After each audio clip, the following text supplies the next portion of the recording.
Hello po, magandang umaga, magandang gabi. Nasaan panig man tayo ng mundo mo? Sana po ay nasa maayos kayong kalagayan. Ayan. Habang pinapanood nyo ang ating video. Ano? Ayan po. Talaga naman. Naramdam na ha. Ilang araw na lang kasi. Pasko na naman po. Ayan. So, check natin kung kaninang energy yung ating makukuha ngayon. Ayan. Sabi ko nga, kaka-comment ninyo ha.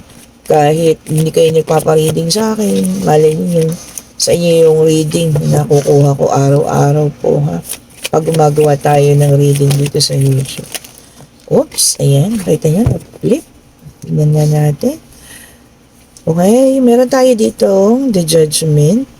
Ayan. Meron tayo ditong The Temperance. Okay. And meron tayong Page of Swords. Okay, check pa natin, ano? Para makakuha tayo ng 4 spread cards. Ayan. Na 2 layer. Para makita natin. Oops. Oh, may pagka-High Priestess. Alam niyo naman, kapag may pagka-High Priestess, ibig sabihin, malakas ang intuition. See ha. Okay po. Malakas ang kutob. May ano din, ang tawag dito. Huwag natin konti. Ayan. Yung pong ano niya, ang tawag dito, intuition niya, napakalakas. Baka kayo ito ha. Ayan. Ano pa ba? Then, meron tayo ditong 3 of Wands. Okay po. Alam niyo, may nag-flip. Napakalayo. Talaga, lumilipad ang mga baraha ngayon ha. Sila kusa ang ano po, nagrarabasa. Ayan, so nakuha na natin. Meron tayong 3 of Wands. Ay, hindi. This is 10 of Wands. Overburden. Okay po. And then, meron tayong the Star. Okay. Ano pa ba? Okay. And then, meron tayo ditong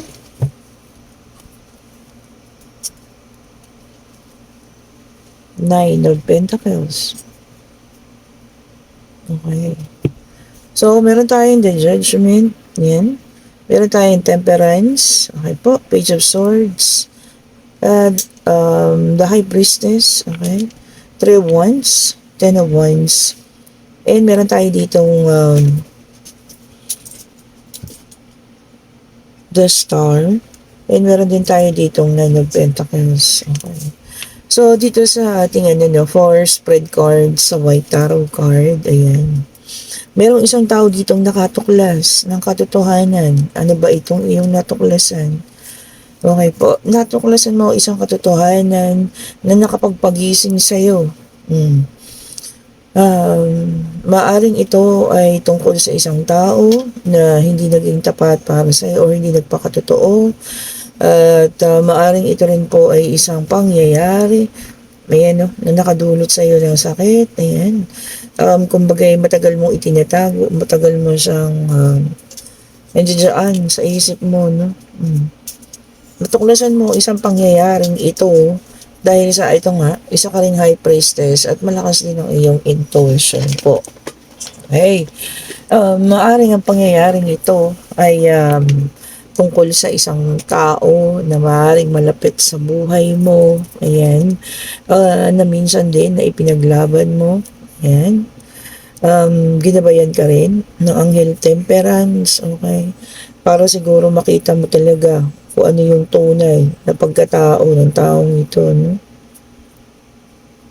Ayan. So, isang bagay ang natuklasan natin o natuklasan mo, no? Isang misteryo ito na matagal na nagiging palaisipan sa'yo. Siguro, maaaring bigyan natin ng for example, kung totoo ba ang taong ito sa'yo. Ayan. Totoo ba ang lahat mga pinapakita niya? Kaso natuklasan mo ang katotohanan. May pagbabalat kayo. Ayan. At kung makita mo at nalaman mo ang katotohanan at kung ano man yung misteryong ito, ayan, may paggising. Maaaring ikaw mismo ang umalis. Ayan po ha. Maaaring tuklasan mo rin ng ugali, no? Kung sino man ito, at hindi mo gusto yung kanyang pag-ugali or hindi talaga maganda. Ayan po ha. So, meron tao rito nakatuklas kung ano man itong natuklasan mo na sikreto or maaring misteryo sa pagkatao ng isang tao na ito na malapit sa'yo. Alam niyo yung pagkatuklas niyo dito sa misteryong ito, ha, nakasakit ng sobra sa'yo. Tingnan mo. Maaring may involved din na kaperahan. Ayan. Okay. Matagal mo rin hiningi sa Panginoon. Ayan. Sana ay maayos. Ayan ha. Dahil alam mo na, pakiramdam mo sa sarili mo na may mali eh. Ano nangyayari hindi maganda. Okay pa. Tingnan pa nga natin sa deck of cards. Okay. Ano ba itong misteryo na tuklasan mo? Or nalaman mo sa isang tao? And then, meron tayo ditong Ten of Cups, which is a water sign, Cancer, Scorpio, and Pisces. Okay po. Okay, so meron tayong Ten of Cups, Cancer, Scorpio, and Pisces. Sabi niya, Divine Love. Ayun. So, meron yatang pwedeng natuklasan mo na merong tunay na pamilya ang taong ito. Meron na, pamilyado na. Sa mga ganun, ha? For example, ayan. May pamilya na siya, kasal na siya, naligaw sa'yo, ayan. Okay? And then, meron tayong the Hangman, which is a water sign again. O, namumuro na naman ang mga tubig, ha? Okay? Sabi niya rito, letting go na daw. Tama naman. Kung mga ganito, no, nalaman mong pamilyado ang taong ito, syempre bitawan na. Okay? Kaysa makasakit ka pa ng maraming tao, alisin mo sa sistema mo ang taong ito. So, yun ha. Maaaring ang taong ito ay pamilyado na, pero nagkagusto sa'yo. Ang sinabi, nagsinungaling, sabi single. And then, meron tayong Five of Cups, which is a water sign again. Ayan. Sabi rito, awareness. Yun nga, maging aware. And forgiveness, self-forgiveness, pagpapatawad sa sarili. Maaaring naging third party ka, ayan, at hindi mo mapatawad yung sarili mo sa ngayon, at natuklasan mo nga ang katotohanan ng iyon, ayun po, patawarin din ang sarili ha. Kasi sabi ko nga, hindi mo naman yun sinadya, hindi mo naman ginusto, nagmahal ka lang din, pero mali rin yung taong iyon. And then, meron tayong Queen of Cups, which is a water sign na naman, ayan. So, ayan po, sabi niya kasi napaka-ano mo, comfort mo, ayan, napaka-nurturing mo, ayan, mapag-alaga ka raw tao, ayan. Kaya, marami na attract at nagkakagusto sa'yo kasi marunong ka mag-alaga, ha? Ayan, excuse me po, ayan. Parang medyo may bumabara-bara na sa ating lalamunan. Okay, dahil sa paglamig ng panahon ito, ayan. Ingatan po ang mga kalusugan, ha? Ako yata, ino-over, niya. Kasi po, sa dami ng ginagawa. Ayun po, naihabol ko pala ang mga pa-JNT, ha? Sa mga ng pa-JNT, ayun po, papunta niya sa inyo. However, yung mga abroad, pasensya na po, ulitin ko, humingi ako ng pasensya dahil ang post office kanina ay, maaga pong nagsarado at hindi ako nakaabot. Ayan. Pero 26 naman daw po magre-resume na. Okay. And then meron tayo ditong Seven of Swords. Ay, excuse me talaga. Seven of Wands. Okay po. Fire sign. Nakakatignan nyo ang unang latag, puro water. Puro katubigan. And then meron naman tayong fire sign, no, Seven of Wands. Ayan. Yung iba sa inyo, sabi dito, meron kayong mga gustong i-control. Ano ba ito? Mga gusto nating i-control. Maaring pagbabago sa sarili. Ayan. Yung mga gusto nyo i-control. Kumbaga kayo na mismo yung magkokontrol sa sarili ninyo. Lalo kapag ka nasasobrahan na tayo, no? Overindulgence, ayan. Nagiging over na tayo sa paggasto sa lahat, ayan. Oo nga, bigyan naman po ng kalayaan at control ang sarili po. Ha? Okay po. And then, meron tayo ditong the Tower and Reverse, which is a fire sign. Ito naka-reverse. Personal transformation. So, meron talagang pagnanais na pag-uwi ng sarili. Walang masama po, especially kung ang pagbabagong ito ay para sa pagganda, pagbuti ng iyong sarili. No? Okay lang po yan. Pwede tayo magbago at mag-transform ng sarili natin. Ha? Okay po. Ayan, ulitin ko po, hindi na ako tatanggap ng reading po ng Martes at Miyerkules. Ayan. Alam ko rin namang busy kayo sa mga pamilya ninyo. Ano po. Ayan. Maraming salamat po sa mga nagpa-reading pa kanina. Thank you so much po. Ha? Alam niyo na po kung sino kayo. Ayan. Salamat sa inyong pagtitiwala po muli. And then, meron tayong Ace of Pentacles, which is an earth sign, abundance. So, yun, yung pagbabagong parating din, ano, merong, abundance daw, or paglago, or stability sa financial, ayan. So, kunin, salubungin ng dalawang kamay, ha, at alagaan po ang abundance na parating. And then, meron tayong the Chariot, which is a water sign, again, ayan. So, fire, earth, and water sa pangalawang latag. Ayan. Merong movement, may paggalaw. Pwedeng sa relasyon ninyo, merong paggalaw, may mangyayari. Pwede rin sa pag-alis ka or pupunta ka sa ibang lugar, pagtatrabaho. So, movement po. Ayan. Kung ano man itong movement na ito, sana magiging maayos. Sana. And then, meron tayong Seven of Swords, which is an air sign. Ayan. So, meron daw gagamit ng inyong pagkatao, ha, fraud.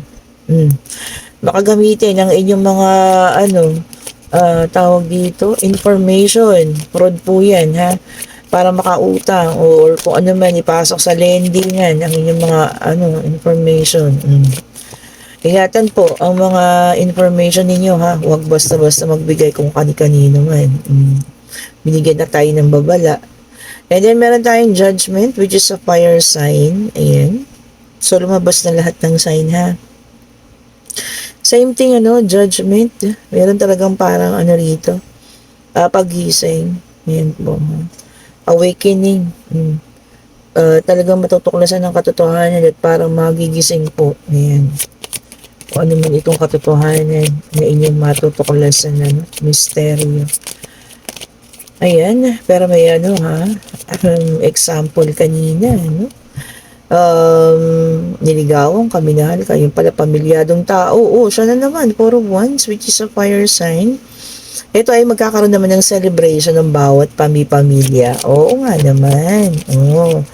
Tingnan ninyo, ha, celebration kasi parating ang pagpapanganak sa ating Panginoon. Ayun nga, tinatawag nating Pasko natural. Kanya-kanyang celebration ng bawat pamilya po yan. So, ito. Although, merong isang tao medyo makakaramdam ng tawag ito, sakit sa araw na yun. Dahil nga sa tuklas niya ng isang misteryo, isang katotohanan yun. Na pamilyado na pala ang taong iyon. Tapos siya pa ay ginusto. Diba? Kasi mga ibang tao, ayan, may pamilya na. Hindi pa yung pamilya na lang ang mahalin. Okay po. Same thing, the Temperance. Tingnan nyo, ha, ang mga anghel po ay nagkalat sa ngayon. Nga naman. Kasi, ang mensahe ng Pasko ay ibinibigay sa atin. Ayan. And kung naniniwala kayo sa sarili nyong angel, pinoprotektahan kayo niyan. Okay po. Isa pa yun sa pagkatuklas mo ng katotohanan, ayan, pinotrektahan ka ng anghel mo. Kaya ipinakita niya na sa'yo ang misteryo, kung ano man yan. Or ano man yung katotohanan na nalaman. Okay, and then meron tayo ditong the Empress and Reverse, an earth sign. Ayan. Sabi dito, yung iba makakaranas talaga ng nakakaranas ng anxiety po. Ayan. Kalungkutan.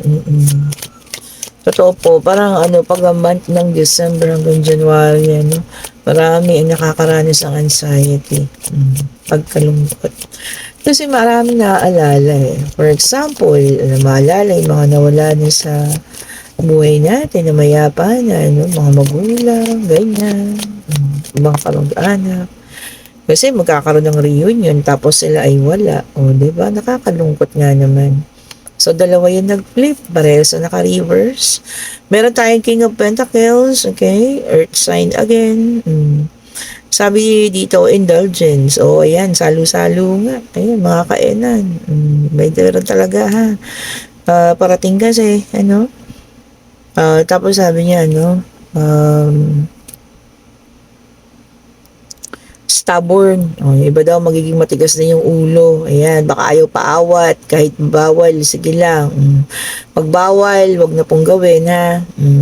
Baka naman kasi syempre, kaya kayo pinagbabawalan para walang mangyari sa health ninyo, no? And then, meron tayo ditong 8 of Swords in reverse, which is an air sign. Self-limiting. Yung iba, talaga, bahala sila sa sarili nila. Ikaw ayaw mo makinig, siya sarili niya, unahin niya. Ililimit daw sa mga bagay. Oo, tama. Limitahan yung sarili sa pag-overspending, sa sobrang pagkain. O, diba? Tama naman po. And then, meron tayong the Hermit, which is an earth sign. Po tinatawag na self-discipline din, ng soul searching. Oh. Sabi rito, nagme-meditate. Kumukontak sa ating Panginoon sa pamamagitan ng pagdarasal. Tama. By this, kasi na, mas kailangan talagang, pag Pasko, ayan, magsimba tayo, ayan, i-celebrate natin ang kapanganakan ng ating Panginoon, mas maging malapit tayo sa Kanya. Diba? Na siya namang may gawa ng lahat po, Wala tayo sa mundong rito, ito, hindi sa ating Panginoong Jesus. Okay, so magtanong na. Anong katanungan nyo tungkol sa pag-ibig, financial, anumang pangyayari yan, Answerable by yes or no, Divine Universe, ibigay mo po sa amin ang kasagutan. Pakabilis. Nag-bounce agad, ha? Okay. And ang sagot po ay yes and Ace of Wands. A new beginning. May magandang balitang parating. Okay po. And meron ding mag-uumpisa ng panibago, ha? Sabi rito. Merong new initiative. Ayan. May bagong matutuklasang passion. Ayan. Okay po. And then meron ding accepting a challenge. Baka mata-challenge ka sa kunyari nagtatrabaho sa isang trabaho mo, tapos yung mga boss mo bibigyan ka ng challenge, ayan, so i-accept mo daw po yan. It might be a responsibility, pero titignan nila kung hanggang saan yung kakayanan mo, kung kakayanin mo man ito, ayan, so this is an Ace of Wands. Okay po, and yes po pala ang kasagutan, ha. Okay, ayan, medyo mababa na yung aking energy po sa dami ng ating mga ginawa sa araw na ito. Ayan, kung nagugustuhan nyo ating reading, ayan po, pa-like, pa-subscribe, pa-share, and hit the notification bell para lagi kayong updated sa ating mga bagong video na nire-release po. And kung gusto niyo ng ating mga charms, kagaya nitong ating Evil Eye Set, may bracelet, may quintas, merong sing-sing. Ito na lang po yung meron tayo. Wala na tayong classic, ha? Okay po. Nandiyan na po yung link sa aking comment section. Ayan, i-click nyo lang yung link. Hanggang bukas ng alas 11. Pwede pang magpa-JNT po, ha? Not sure kung kakayanin ko pa, but by 26, pwede namang ipa-JNT ulit para bago dumating ang bagong taon, may mga protection na tayo. And kung gusto mo sa pagpasok ng taon, maging maayos ang pag-ibig, ayan. Rose quartz, syempre, 'di ba? Sa mga naghahangad ng bago at maayos sa pag-ibig, mag-rose quartz na. Ayan, pagdating ng bagong taon. And of course, ang amethyst, kung sino naman ang nangangalaga ng kanilang kalusugan, good luck and good health. Ayan, napaka-powerful na amethyst. At syempre, ang ating combination of tiger eye and black tourmaline. Ayan, clarity, wisdom, sabi nga, no? And of course, yung ating namang black tourmaline turns negative energy into positive. Ayun talaga po ha, ang must-have natin ngayon is black tourmaline. I recommend everybody, bago mag-start ng 2025, ayan, isuot ang mga black tourmaline ninyo dyan para yung mga negatibong enerhiya na nasagap ninyo or nakuha nyo ng 2024 ay maalis mo sa katawan ha at maging positibo naman yung pagdating ng 2025. Okay? And syempre kung gustong patuloy ang financial stability, ito po, ang ating citrine. Oh, ayan. Meron na namang manifestation si Madam sa akin kanina, nakakatawa. Uminit daw ang pakiramdam ng citrine. Ayan. Tapos, nagligpit siya doon sa kanilang closet. Hindi niya akalain, may nakatabing pera at hindi lang po basta pera. Ha? So, malaking pera siya na nakatabi doon. So, hindi niya na yun naalala. And parang pinaalala sa kanya ng citrine na hindi naman niya iniisip bakit siya biglang nagligpit. Doon po talagang it's a big amount of money. O, diba? So, hindi siya in-expect tong tuwa si Madam. Sabi, hindi ko akalain may pera pala ako doon nakatabi. Okay po, kasi naramdaman niya lang para daw po mainit ang citrine. Another manifestation na naman ha sa ating mga nakasubok na ng ating citrine mantra. Okay po, and ang kung gusto niyo na talaga ng totoong clarity para lahat ng lalapit sa inyo malaman niyo yung intention. Ayan, tiger eye, syempre. O, diba? Kasi napaka-sharp ng mata ng tiger. And then, meron din tayo ditong jade. This is a rainbow jade. Ayan. Meron pa yata tayong dalawa dyan. Kung gusto niyo ng stone from the heaven, ay tiger eye din ito. Parehas lang. Ito pala yung isa. Okay, syempre para sa mga bad luck and omen, ayan. Ito pong ating black rose tourmaline. Ayan po, ha. Kung gusto rin niyo yan. Okay, and kung nagugustuhan niyo ang ating reading, pa-like, pa-subscribe, pa-share, and hit the notification bell para lagi kayong updated sa mga bagong video na nire-release natin. And kung ikaw man, yung taong nakaranas o nakakita or nalaman ang isang misteryo, katotohanan regarding sa isang tao, maari siguro ito ay napakasakit para sa'yo. Sa una, mahirap tanggapin. Talagang kasi overburden no? Talagang yung sakit na sakit Kaya lang, ipinakita, ito ha, sinasabi ko nga sa inyo, ipinapakita sa inyo ng Panginoon yung nararapat. Okay po? Para hindi na mas maging masakit pa or mas lumalim pa ang sugat. Okay? So, depende ha. Yung example natin kanina, nakita niya na may pamilya na pala ang lalaking minamahal niya or ang lalaking nagkagusto sa kanya. Mga ganun po ha. Depende sa inyo. Case to case basis po ito ha. Kung ano man itong misteryo or katotohanan na inyong nalaman. Okay po. Thank you so much for watching. Ayan po, Merry Christmas po sa lahat. Sana lahat ng inyong kahilingan ngayong Pasko ay matupad. Kung nakita niyo lumabas ang The Star, ayan, ibig sabihin, kapanganakan ng Panginoon, whether anuman ang inyong hiniling, alam ko, ibibigay ng Panginoon yan dahil alam niyang nais niyo yan at makakatulong po sa inyo. Okay po. Thank you so much. Have a great day po. Stay safe po sa lahat. And God bless po.